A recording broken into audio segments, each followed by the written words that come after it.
But this is something that's interested me lately.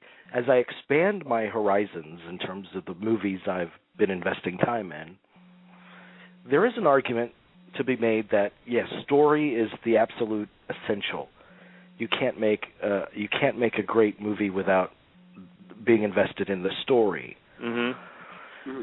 And I understand that especially with narrative cinema, I mean that is the essential component. But there's also the idea that films can be more. I mean, they can be just an expression of an emotion or a sense of time and place, right. or they don't have to be. They don't have to follow a narrative beginning, middle, and end through mm-hmm. line necessarily. I'm kind of opening myself to that notion, but I mean, those films are few and far between because most storytelling involves a story, mm-hmm. obviously. Right. Right. But film is capable of so much more. But when you venture off into that territory, as Terrence Malick clearly does here and there, it's hit and miss. I mean, you really got to luck out to actually be successful at that. Mm-hmm. Right. I agree with you. I think obviously Terrence Malick did it with Tree of Life. I think Lars von Trier did it with Melancholia. I think we see this time and time again with the really. I mean, look. Today, earlier on Turner Classic Movies, The Black Stallion was on, and I think that's more a triumph of visual storytelling than anything else.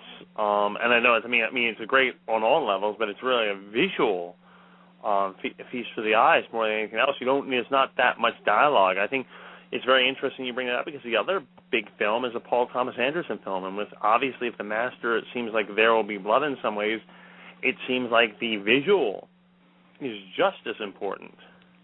Well, that's one thing. I mean, for the visual storytelling, I mean, even De Palma does that. I mean, oh yeah. I mean, but you get the sense that De Palma would like to throw away the dialogue just so he could tell his story on a purely visual level, and that's at least he doesn't want to throw the actors away. But there's also not having a story, like a narrative that you follow, the beginning of the character, the conflict, the inciting incident, the conclusion. I mean, that kind of narrative I'm talking about. Right. Okay. So are you talking like more like Pasolini and Antonioni and those kind of filmmakers, really? Yes.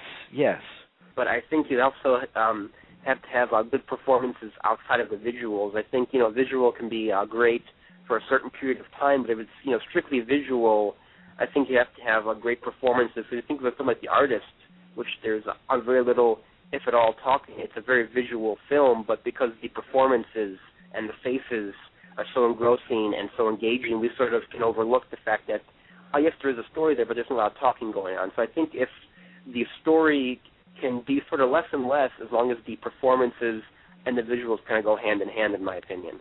Mm-hmm. But with a really, truly masterful artist, and obviously I think you're getting at Kubrick, too, you can... very few people can really do that. We have some right now who can. I think Malick can do that. I think Anderson can do that, and De Palma, obviously. I think Malick is trying to do that, and Kubrick always wanted to throw out the typical 3-act structure, but even so, his stories. You look at his stories, and while the stories themselves weren't of the utmost importance to Kubrick, it was more about capturing the essence of something. They do all have a clearly defined beginning, middle, and end. Mm-hmm. But if you look at a movie like Tree of Life, and I was just talking to my friend Aaron about this today, there was one critic that loves To the Wonder because it's what he thought he loves another film that premiered there because the another film that premiered there from the makers of that movie Baraka. Oh yeah. Does not have a narrative. I mean, it is purely kind of a visual experience, and there's not really a story that you follow from point A to point B. He thought the Tree of Life should have been more like that, as opposed to maybe 60% of that. But even if you look at Tree of Life and you think there's no story there, my point about Tree of Life is, first of all, it's hard not to have a story when you introduce a character and that character has a conflict, that character has a journey. I mean, that's your story. It's very it's very flighty. You can go anywhere you want to with it, but but also Tree of Life, in its very nature, is about the beginning, the middle, and the end. Mm-hmm. You know, I mean, that's what it is, of existence, of a life. Right. It's in its very nature. It follows that. But does it ever seem self-indulgent to you guys sometimes when you see a director sort of doing a film like this where it comes off like, you know?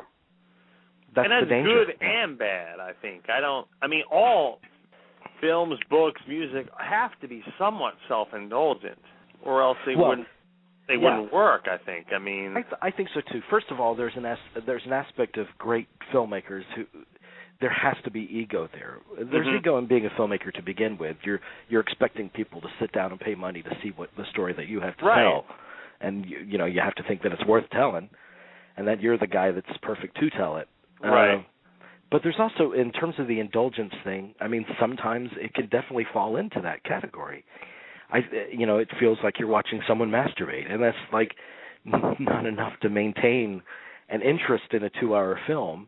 There has to be some kind of genuine sense of sharing, just something genuine that they're relaying to the viewer that's worthwhile, that you can get something out of. I felt that with Tree of Life, and many people thought it was Malick, jerking it for 2 hours. You could say that, but that is what, to a lesser extent, what you can say about Malick. But there's so much beauty in the film, though. Mm-hmm. I don't think you can easily dismiss it if you really care about storytelling, not movies, but if you care just about storytelling, there's something there. He has taken on a very ambitious, beyond ambitious almost, way to tell a story that encompasses a lot of things, and regardless of whether you think he succeeds or fails, you have to give it an A for effort, and it's a fascinating movie. There are just parts of the movie. I don't think it works all the time, but the parts that do work are very powerful. There's an emotional catharsis towards the end of the film that is ungodly. So I really... That's a cheap shot, I think, almost to say he's jerking it. Well, I think so because he's clearly searching. I mean, I don't watch Tree of Life and think this director's trying to teach me something. I see a director on a search to get at something. Mm-hmm. I think the great directors do that. So I find that that's a very genuine place to come at from an artist's point of view. But isn't it good, though, that someone like Malick, or any director, that at this, we would hope that all the directors that we truly admire, the young ones, if they are still doing this many years from now, they will. I don't see any artist, really, as they grow, are looking for these answers, because I don't care who you are. There's no concrete, complete answer to anything.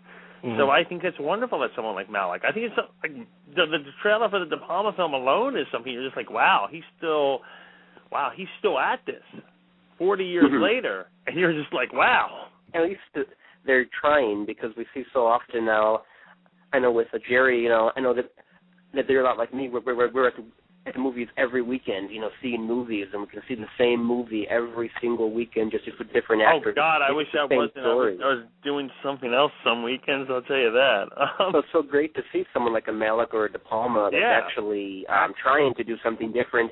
And like you said, maybe he's succeeding, maybe he's failing, but at least he's trying. And I'd rather see someone that is trying and fails, other than someone who's just doing the same thing and succeeding.